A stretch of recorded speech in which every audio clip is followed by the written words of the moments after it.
Hello, beautiful people, all 204,000 of you. Welcome to HQ Trivia, the show where your memory makes you moolah. Moolah vanula on this bank hula doolah. My name is Beric Livingstone, and in the news this week, a man from High Wycombe says he makes £1,000 a year by complaining about mayonnaise. I mean, don't spread it about, but he'd be better off playing HQ like you. And speaking of spreading it about, we today have our fantastic feature, which is our answer sharing, and is available for tonight's show. Your friends can help you win big. Big. While you play, look for your mate's avies popping up alongside the answers before the time is up. Just be careful whom you trust to get it right. So, to les règles du jeu, I will ask you 12 questions ranging from elementary to exacting. You'll have 10 seconds to tap the answer. Get a question correct and move on to the next. Get it wrong and you will vanish like Vanjie. Until the next game, of course, or until you use an extra life. And one way to earn extra lives is to invite people to HQ with your code. 1 extra life can be used per game, just not in the final round. Now, if you get all of our 12 questions correct, you will win or split today's prize, which is a wonderful £1,000. Enough to stop you complaining about mayonnaise for a whole entire year. So benevolent, just call me Mother to Mayonnaise, and just call this Q1. Which of these is an essential ingredient in making an omelette? Egg, rubber, cement. The essential ingredient for moving forward in this quiz is getting this right, so please do. My omelettes may have the consistency of rubber, but that's down to my cooking skills. Better in your mouth than on your face. It is egg. Egg. If you were too chicken to answer, then there's egg on your face, but 220,556 of you got that right. Practically everything tastes good in an omelette, although maybe give the cement a miss. Straight on to Q2. Which of these places was awarded the rights to hold the 2020 Summer Olympics? Tokyo, Stoke, Stonehenge.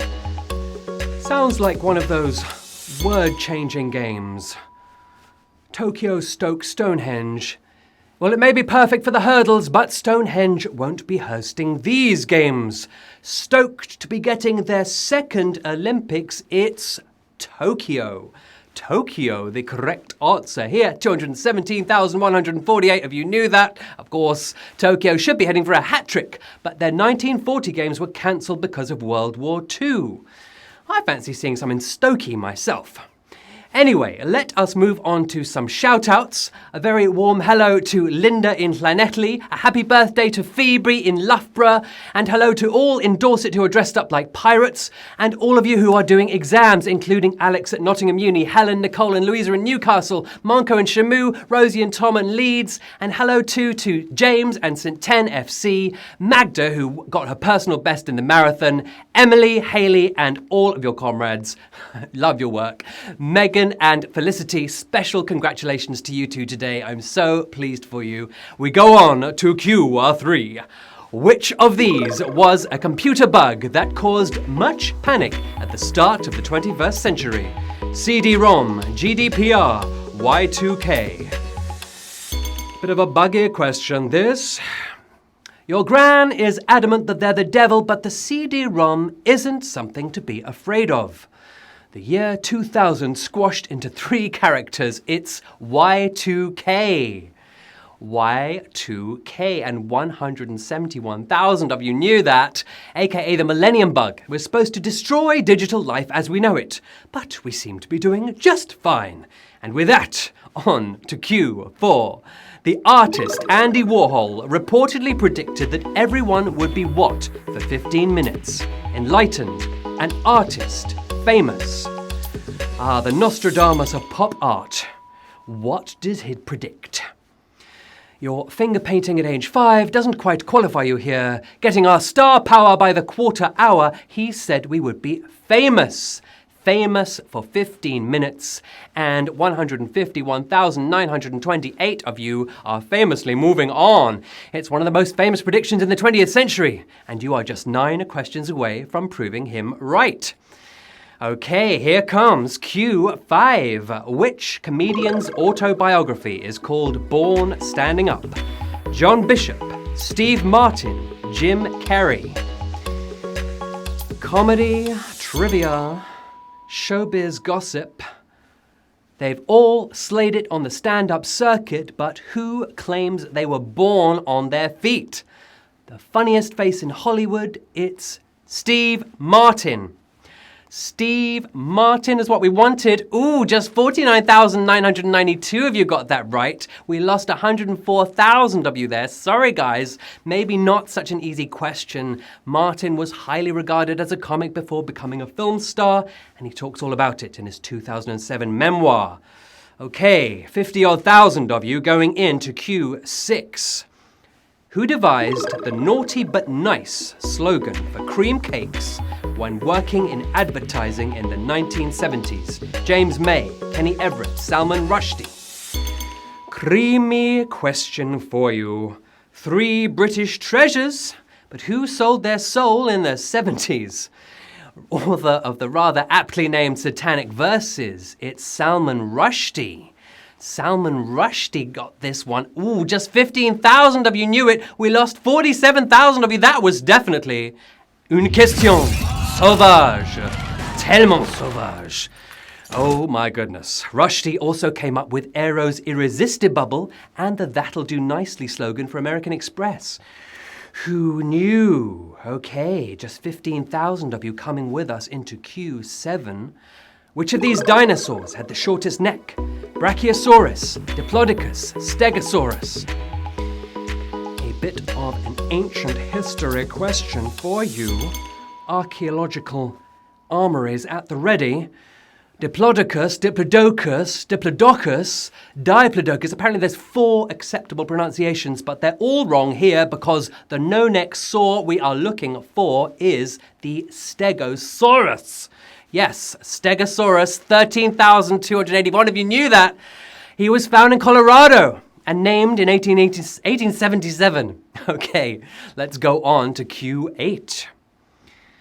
What does the letter M stand for in the name of former furniture retailer MFI? Manufacturing, mattresses, Mullard. Bit of 80s, 70s and 80s retro for you. They were huge back then, but what M was part of those iconic initials? The co-founder's wife's maiden name, it was Mullard. Mullard, that was a Mullard question. 4,560 if you got it right. We lost 9,707 of you. I thought that was pretty tough. MFI, the chipboard legends, were eventually sent flat packing by the likes of IKEA. Okay, if you're still with us, here comes a bit of movie trivia. Q9. The creator and director of the original Westworld movie also wrote which novel? Planet of the Apes, Jurassic Park, Jaws. Which novel did he write?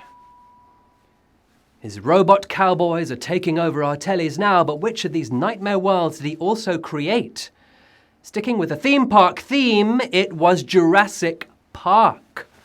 Jurassic Park, our archaeological answer. 2,795 of you got that right. Majorly multi-talented Michael Crichton was a sci-fi author, film director, and he was a medical doctor. Medical doctor? No, a doctor. Mainly a doctor. Okay, Q10. What name is given to a church that belongs directly to the monarch and not to any diocese? Royal Particular, Royal Parisian, Royal Peculiar. A right royal question for you. While a parish is another word for a church, I'm afraid you will be perishing if you picked it here. Regally strange, it's the Royal Peculiar. Yes, Royal Peculiar was our peculiar answer, but it seems that most of you got it. 1,417 of you knew it. Well done. They are the holy places outside of a bishop's jurisdiction, the likes of the church that Harry and Meghan got hitched in. Okay, here come the last 2 Qs for you 1,400 superstars. Which of these TV presenters appeared in magazine photo stories as a youth? Caroline Flack, Susanna Reid, Fiona Bruce. Magazine photo stories. She sure has the name for it, but Caroline won't be getting the flack for this one. getting paid to smooch boys in the back of Jackie magazine, it was Fiona Bruce. Fiona Bruce, 522 of you knew that. We lost 1,065 of you. Well done, you 522. Now keep those tongues to yourself, because we are moving on to the final round. 200,000 of you just a few minutes ago. 104 players use an extra life to get back in. Well done. Now we are moving on to the final cue. Here comes cue 12. According to the band's folklore, which of these was not a former drummer for Spinal Tap? Ronnie Pudding, John Stumpy Pepys, Peter James Bond. Well, the spoof rock band went through drummers like Oliver Twist in a KFC.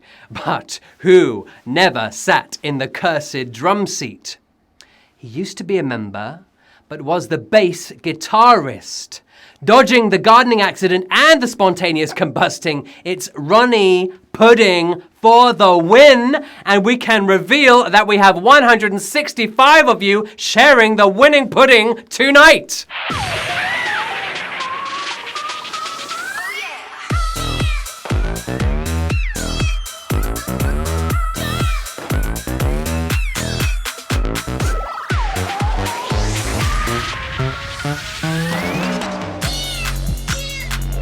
HQ Trivia never ceases to surprise me. We had 200,000 of you to start with, and 165 of you made it all the way through. Congratulations to you guys.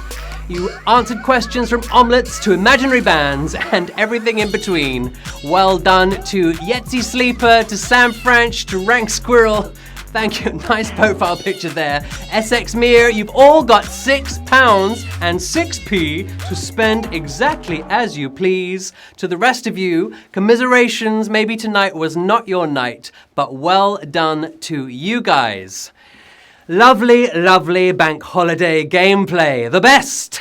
Wherever you were playing and however you did, thank you for joining us. My name is Beric Livingstone. Tweet me up or find me on the gram. We are also on Twitter at HQ Trivia UK, and we will be back soon with another chance to get some dough for what you know. The next game is tomorrow at 3 p.m. Another set of interesting interrogatories and another £1,000 prize. Meanwhile, squeeze as much fun as you can out of what's left of the bank holiday weekend and see you soon.